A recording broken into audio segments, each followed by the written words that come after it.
ഇന്ന് നിയമസഭയിൽ മുഖ്യമന്ത്രി വി.ഡി. സതീശൻ അവതരിപ്പിച്ച ബജറ്റിൽ വിസ്മയങ്ങളൊന്നും കാണുന്നില്ല എന്നുള്ള വിമർശനവുമായി രംഗത്തെത്തിയിരിക്കുകയാണ് പ്രതിപക്ഷ നേതാവായ പിണറായി വിജയൻ. എന്താണ് ഈ പിണറായി വിജയൻ പ്രതീക്ഷിക്കുന്ന വിസ്മയങ്ങൾ എന്തെല്ലാമാണ്? എനിക്കറിയില്ല എന്താണ് പിണറായി വിജയൻ ഉദ്ദേശിക്കുന്നതെന്ന്. ഇപ്പോൾ ഈ സർക്കാർ കഴിഞ്ഞ സർക്കാരിനെ പോലെ തന്നെ അത് പിന്തുടർന്ന് പോകണമെന്ന് തന്നെയാണോ പറയുന്നത്? നിങ്ങളെ തോൽപ്പിച്ചത് എന്തിനാണ് എന്ന് നിങ്ങൾ ആദ്യം ആലോചിക്കുക. അപ്പോൾ പിണറായി വിജയൻ പറയുന്നുണ്ട്, നവകേരള സ്വപ്നം യാഥാർത്ഥ്യമാകില്ല, നാളത്തേക്കുള്ള, അതായത് പുതിയ തലമുറയ്ക്കുള്ള ബ്ലൂ പ്രിന്റുകളൊന്നും കാണാനില്ല എന്നൊക്കെയാണ് അദ്ദേഹം പറയുന്നത്. ഒന്ന് ആലോചിച്ച് നോക്കൂ, കഴിഞ്ഞ 10 വർഷക്കാലമാണ്, ഒരു 10 വർഷക്കാലം ഒരാളുടെ കീഴിൽ ഒരു സംസ്ഥാനം മുഴുവൻ ഭരണത്തിൽ അല്ലെങ്കിൽ അധികാരത്തിൽ ലഭിക്കുക എന്ന് പറയുന്നത് കേരളത്തിൻ്റെ ചരിത്രത്തിൽ തന്നെ ആദ്യമായിട്ടാണ്. അപ്പോൾ അങ്ങനെ കിട്ടിയ ഒരാൾക്ക് ആ സംസ്ഥാനം വലിയ ഒരു മാറ്റം ഉണ്ടാക്കി എന്നൊരു പ്രതീതി പോലും ഉണ്ടാക്കാൻ 10 കൊല്ലം കാലം കൊണ്ട് കഴിഞ്ഞില്ല. അതുകൊണ്ടാണ് മാറ്റി സർക്കാരിനെ നോക്കാൻ ജനങ്ങൾ മുന്നോട്ട് വന്നതെന്ന് നമ്മൾ മനസ്സിലാക്കണം. കാരണം 35 എന്ന് പറയുന്ന ചെറിയൊരു സംഖ്യയിലേക്കാണ്. ഇതിനപ്പുറത്തേക്ക് ഇപ്പോൾ പിണറായി വിജയൻ പറയുന്ന മറ്റൊരു കാര്യമുണ്ട്, സാധാരണപ്പെട്ട ജനങ്ങൾക്ക് വേണ്ടിയിട്ട് ഈ പദ്ധതിയിൽ ഒന്നും കണ്ടില്ല എന്ന്. ഒന്ന് ആലോചിച്ച് നോക്കൂ, കഴിഞ്ഞ സർക്കാർ ഈ പാവപ്പെട്ടവർക്ക് കൊടുത്തു എന്ന് പറയുന്നത് എന്തായിരുന്നു? 3000 രൂപ എന്ന് പറയുന്ന പെൻഷൻ മാത്രമാണ്. ക്ഷേമ പെൻഷൻ എന്ന് പറയുന്ന ഒറ്റ കാര്യം കൊണ്ട് ഇപ്പോൾ സൗജന്യമായിട്ട് എല്ലാവർക്കും കൊടുക്കുക, അതാണ് പിണറായി വിജയൻ ഉദ്ദേശിക്കുന്നതെന്ന് എനിക്ക് തോന്നുന്നുണ്ട്. കാരണം സാധാരണപ്പെട്ടവർക്കെല്ലാം സൗജന്യമായിട്ട് കൊടുക്കണം, അവർക്ക് കൂടുതൽ ബഡ്ജറ്റുകൾ അലോക്കേറ്റ് ചെയ്യണം എന്നെല്ലാം പറയുന്നുണ്ട്. പക്ഷെ ഒന്ന് ആലോചിച്ച് നോക്കൂ, കേരളത്തിൻ്റെ സാമ്പത്തിക സ്ഥിതി എന്താണ്? സൗജന്യമായിട്ട് കൊടുക്കാൻ കഴിയുന്ന ഒരു സാമ്പത്തിക സ്ഥിതിയിലൂടെ അല്ല പൊക്കോണ്ടിരിക്കുന്നത്. സൗജന്യം എന്ന് പറയുന്നത് തന്നെ ഒരു തെറ്റായിട്ടുള്ളൊരു ഫ്രേസാണ്. കാരണം ആരും സൗജന്യമായിട്ട് ഒന്നും കൊടുക്കുന്നുണ്ടെങ്കിൽ അത് വോട്ടിന് വേണ്ടി മാത്രമായിരിക്കും. സൗജന്യം കൊടുത്തു കഴിഞ്ഞാൽ ജനങ്ങളൊന്നും പറയത്തില്ലല്ലോ, ഞങ്ങൾക്ക് സൗജന്യമായിട്ട് ഇത് തരുന്നുണ്ട് എന്ന് പറയാം. പക്ഷേ ഇപ്പോൾ ഈ കഴിഞ്ഞ LDF സർക്കാർ ഇലക്ഷന് തൊട്ട് മുമ്പാണ് ഈ ഒരു ഇപ്പോൾ പറഞ്ഞ ശരിയാണെങ്കിൽ ആ ഒരു ഇലക്ഷന് വേണ്ടി അല്ലെങ്കിൽ ഇലക്ഷന് ജനങ്ങളെ ക്യാൻവാസ് ചെയ്യുന്ന രീതിയിലാണ് ക്ഷേമ പെൻഷൻ മുടക്കമുണ്ടായിരുന്നത്. അടുപ്പിച്ച് 2 മാസം കൊണ്ട് കൊടുത്തു തീർത്തത്. അത് നമ്മളെല്ലാം ചർച്ച ചെയ്തതാണ്. ഇതിനകത്ത് മറ്റൊരു കാര്യം, ഇപ്പോൾ സാധാരണപ്പെട്ട ജനങ്ങൾ എന്നും സാധാരണപ്പെട്ടവനായി തന്നെ നിൽക്കണമെന്ന് തന്നെയാണ് മുൻ മുഖ്യമന്ത്രിയായിട്ടുള്ള പിണറായി വിജയൻ പറയുന്നത്. അവർക്ക് വികസനം ഉണ്ടാകണമെങ്കിൽ, അവരുടെ ജീവിതത്തിലേക്ക് കൂടുതൽ പണം ഉണ്ടാകണമെങ്കിൽ, വരാൻ പോകുന്ന തലമുറയ്ക്ക് അവർക്ക് രക്ഷപ്പെടണമെങ്കിൽ പുതിയ പ്രൊജക്റ്റുകൾ വേണം. ഇപ്പോൾ തന്നെ പിണറായി വിജയൻ പറയുന്ന എല്ലാം പ്രൈവറ്റൈസേഷൻ ചെയ്യാൻ പോവുകയാണ്. എന്താണ് ഈ സർക്കാർ ചെയ്യാൻ പോകുന്നത്?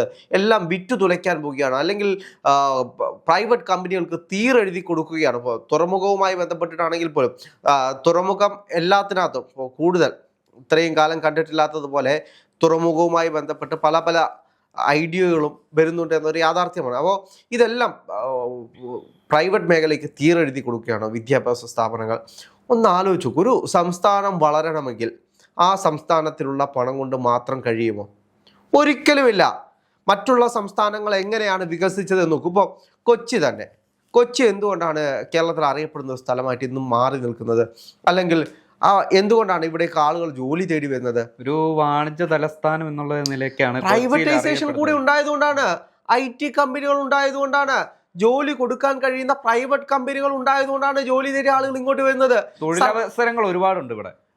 തൊഴിലവസരങ്ങൾ വരണമെങ്കിൽ പ്രൈവറ്റ് കമ്പനികളും കൂടെ ഇതിലേക്ക് ഭാഗമാകണം. സർക്കാരിൻ്റെ പണം എവിടെ നിന്നാണ്? ജനങ്ങളുടെ കയ്യിൽ നിന്നും എടുക്കുന്ന ടാക്സ് ആണ്. അതിനപ്പുറത്തേക്ക് പുറത്തു നിന്നും പൈസ വരണം. പുറത്തു നിന്നും പൈസ വന്നെങ്കിൽ മാത്രമേ ഒരു സംസ്ഥാനം വളരുകയുള്ളൂ. ആ സംസ്ഥാനം ഇപ്പോൾ വിദ്യാഭ്യാസം സർക്കാർ മാത്രം എല്ലാ പുതിയ സാധനങ്ങളും കൊണ്ടുവരാൻ കഴിയുമോ? സർക്കാരിന് അതിൻ്റെതായിട്ടുള്ള പരിമിതികളുണ്ടാവും. ഈ സർക്കാർ എന്ന് പറയുന്നത് 5 കൊല്ലത്തേക്ക് മാത്രമാണ്, താൽക്കാലികമായിട്ട് ഉള്ള ആളുകൾ മാത്രമാണ്. നാളെ പുതിയ ആളുകൾ വന്നു കഴിഞ്ഞാൽ ഇതെല്ലാം മാറ്റി അവരുടെ ഐഡിയയിലേക്ക് മാറ്റും. അപ്പോൾ സ്വാഭാവികമായിട്ടും അവിടേക്ക് പ്രൈവറ്റ് കമ്പനികൾ വരുമ്പോഴാണ് പൈസ വരുന്നത്.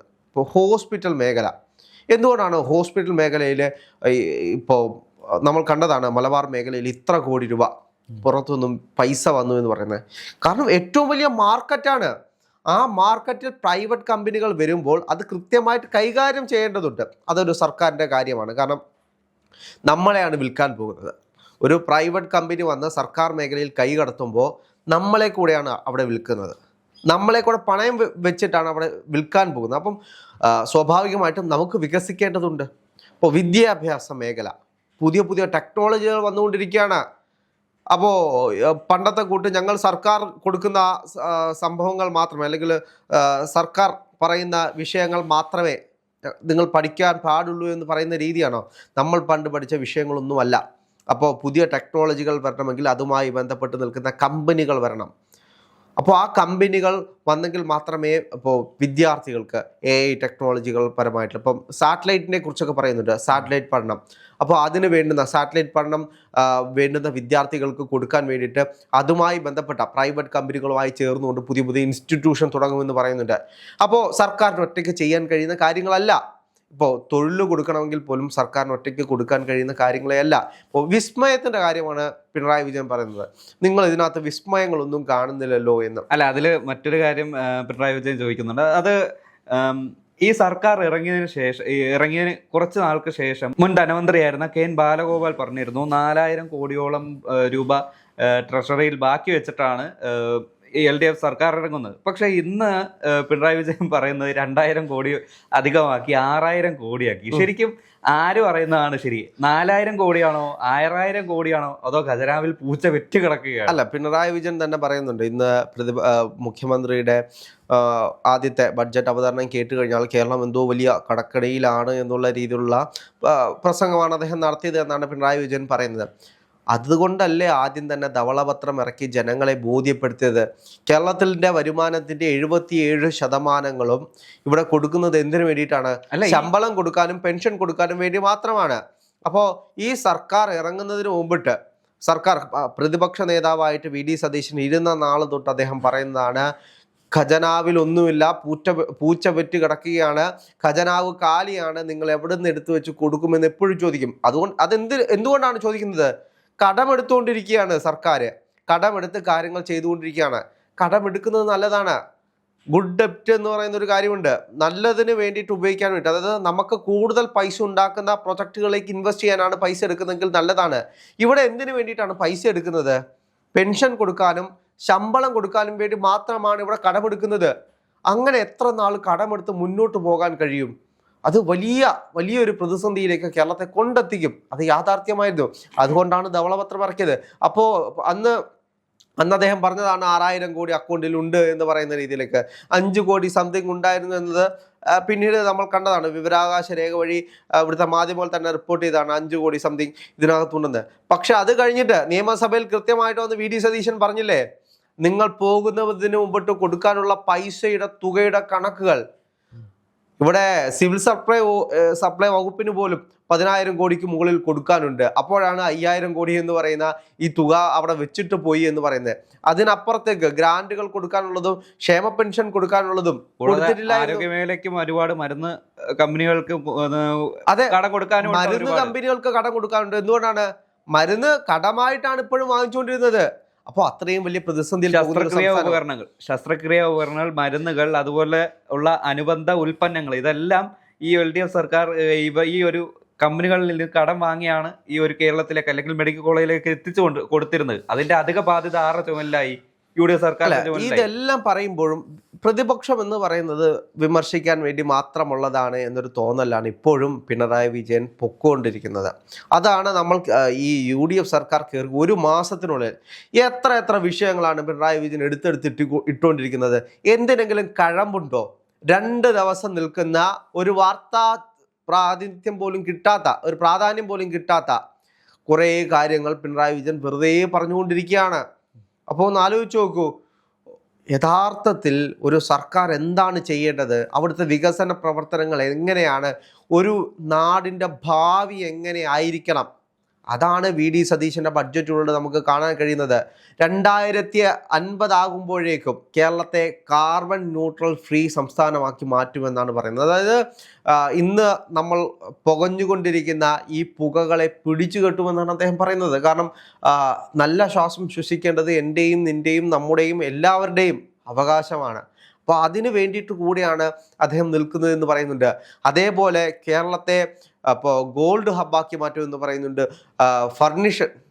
ഫർണിച്ചർ ഹബ്ബാക്കി മാറ്റുമെന്ന് പറയുന്നുണ്ട്. അതേപോലെ പല വാഗ്ദാനങ്ങൾ വരുന്നുണ്ട്. ഇതെല്ലാം എന്തിൻ്റെ അടിസ്ഥാനത്തിലാണ് എന്ന് നോക്കണം.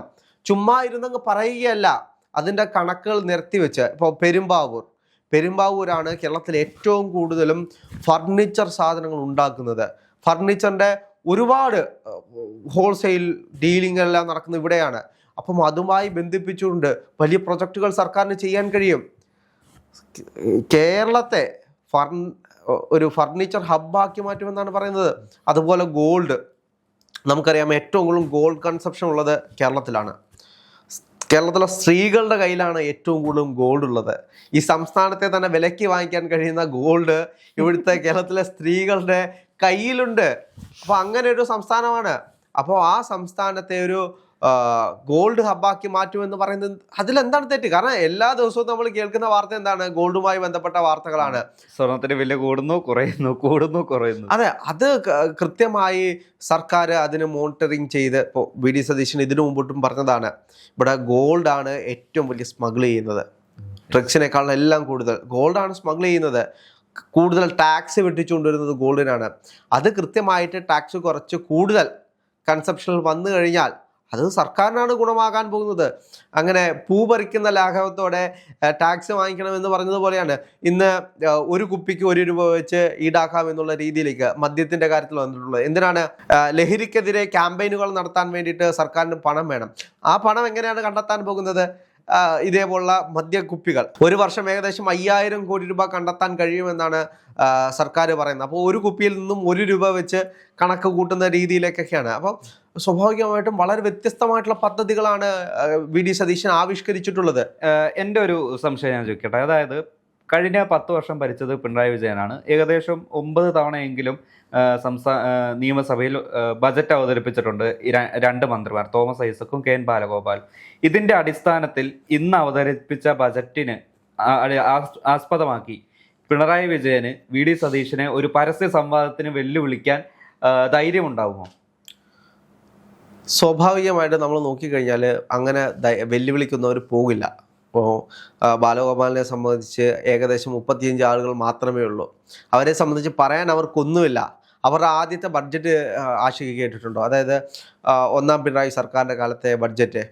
ആ ബഡ്ജറ്റ് കേട്ട് കഴിഞ്ഞാൽ നമ്മൾ വിചാരിക്കും ആ ബഡ്ജറ്റ് പ്രകാരം കേരളത്തിൽ ചെയ്തിട്ടുണ്ടെങ്കിൽ കേരളം ഇന്ന് അമേരിക്ക പോലെ ഇരിക്കും.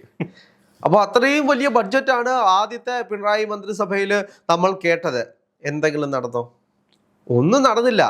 പക്ഷേ ആകെ അവരുടെ ഒരു അഭിമാന പദ്ധതിയായിട്ട് അവർ ഇൻട്രൊഡ്യൂസ് ചെയ്തതെന്ന് വെച്ചാൽ കിഫ്ബിയാണ്.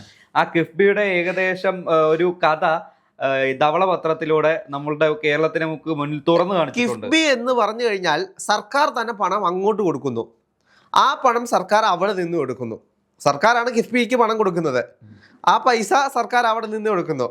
അവിടെ കുറേ ഉദ്യോഗസ്ഥരെ, സർക്കാരിന് ഇഷ്ടപ്പെട്ട ഉദ്യോഗസ്ഥരെ 1, 2, 3 ലക്ഷം രൂപ കൊടുത്ത് കുറേ വെള്ളാനകളെ അവിടെ നിർത്തിയിട്ടുണ്ട്. എന്നിട്ട് ആ പണം എടുത്തിട്ട് ഇവിടുത്തെ റോഡുകൾക്കും മറ്റുള്ള കാര്യങ്ങൾക്കും വേണ്ടി വിനിയോഗിക്കുന്നു. ശരി, റോഡുകളും മറ്റു കാര്യങ്ങളും എല്ലാം ഉണ്ടാകുന്നുണ്ട്. പക്ഷെ അനാവശ്യമായിട്ട് പോകുന്ന പണം ഇത് കൃത്യമായിട്ട് ഇന്ന വികസനങ്ങൾക്ക് ഇത്ര കോടി രൂപ എന്ന് പറഞ്ഞ് മാറ്റി വെച്ച് കഴിഞ്ഞാൽ ചെയ്യാൻ കഴിയുന്നതേ ഉള്ളൂ. അതിന് കൃത്യമായിട്ടൊരു പ്രൊജക്ട് മാനേജ്മെൻറ്റ് ചെയ്താൽ മാത്രം മതി. ഇവിടെ എന്താണ് സംഭവിച്ചത്? കിഫ്ബി വഴി പണമെടുത്ത് ഓരോ റോഡുകൾക്കും മറ്റു കാര്യങ്ങൾക്കും കൊടുക്കുന്നുണ്ട്. പക്ഷേ ഈ പണം എവിടെ നിന്നാണ് കിഫ്ബി കണ്ടെത്തുന്നത്? കിഫ്ബി മറ്റെവിടെ നിന്നുമാണ് പണം കണ്ടെത്തുന്നതെങ്കിൽ നമുക്ക് പറയാം പണം ഇവിടെ നിന്നാണ് കണ്ടെത്തുന്നത്. ഇത് സർക്കാർ കടമെടുക്കുന്ന ഇപ്പോൾ 100 കോടി സർക്കാർ കടമെടുത്ത് കിഫ്ബിക്ക് കൊടുക്കുന്നു. എന്നിട്ട് അതിൽ നിന്നും 100 കോടി എടുത്തിട്ട് കിഫ്ബി തന്നാന്ന് പറഞ്ഞ് ചെലവ് ചെയ്യുന്നു. എന്നിട്ട് ആ പണത്തിന് പലിശയും കൊടുക്കണം. അങ്ങനെ എന്തിനാണ്? അപ്പോ അതിന്റെ ആവശ്യമില്ല. സർക്കാരിന് പിണറായി വിജയന് ഏറ്റവും സങ്കടമായത് ഈ ഒരു കിഫ്ബി എന്ന പദ്ധതി അത് പുറത്തേക്ക് അതിനെ എക്സ്പോസ് ചെയ്തോ അല്ലെങ്കിൽ അതിനെ ഒഴിവാക്കില്ല. അദ്ദേഹത്തിന് ഏറ്റവും കൂടുതൽ സങ്കടം വന്നത് അദ്ദേഹത്തിന്റെ നവകേരള പദ്ധതി ഉണ്ടല്ലോ, പുതുയുഗ കേരളം, അതില്ലാതായി പോയതിനാണ്. കാരണം അദ്ദേഹം വാഹനം കൊണ്ടുപോകുന്നു, സാധാരണപ്പെട്ട ജനങ്ങൾ സാർ എനിക്ക് ചെയ്തു തരൂ എന്ന് പറഞ്ഞ് ഇങ്ങനെ പുറകെ ഇങ്ങനെ കെഞ്ചിക്കൊണ്ട് നടക്കുന്നു. അപ്പോൾ കരിങ്കൊടിയായിട്ട് ആരെങ്കിലും പ്രതിഷേധമായിട്ട് വന്നു കഴിഞ്ഞാൽ അവിടെ തല തല്ലി തകർക്കുന്നു. അങ്ങനെയുള്ള നവകേരളം എന്ന് പറയുന്ന ആ പുതിയ പ്രൊജക്റ്റ് ഉണ്ടായിരുന്നല്ലോ അവസാന കാലത്ത് പിണറായി വിജയൻ ചെയ്ത ആ പ്രൊജക്റ്റ് ഇല്ലാതായി പോയതിൻ്റെ വിഷമമാണ് അദ്ദേഹത്തിന് യഥാർത്ഥത്തിലുള്ളത്.